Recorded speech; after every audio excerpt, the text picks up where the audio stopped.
খুশি হব।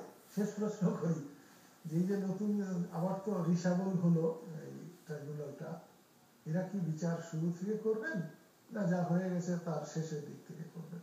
এখানে যে জিনিসটা আমি পড়েছি পত্রপত্রিকায়, সেটা ন্যাশনাল ইন্টারন্যাশনাল বিভিন্ন নিউজ, সেটা হলো আগে যে বিচারক আর্গুমেন্ট করেছে সাক্ষীদের দুই পক্ষের, এবং তার একটা এখানে দুই পক্ষের জেরা সওয়াল এগুলি যেগুলি শুনেছেন, সেখানের মধ্যে তার একটা মাথার মধ্যে চিন্তা এসেছে এটা রায় কি হতে পারে, এটা জামিন কি হতে পারে, এটা সাজা কি হতে পারে, এই ধরনের একটা ধারণা।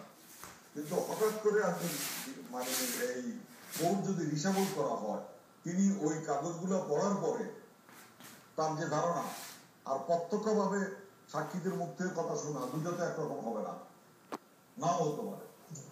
অতএব আজকে যে কথাটা আসছে যে আবার নতুন করে বিচারের ট্রায়াল শুরু হোক, এটা তো আবার একটা দীর্ঘমেয়াদী ব্যাপার হয়ে যাচ্ছে। অতএব জিনিসটা সুষ্ঠু এবং নিরপেক্ষ করতে হলে যেটা করা দরকার সেটাই করা দরকার। এখানে আমাদের সময় শেষ হয়ে গেছে। আপনাকে স্বাধীনতার মাসে এই দিনে আমরা স্টুডিওতে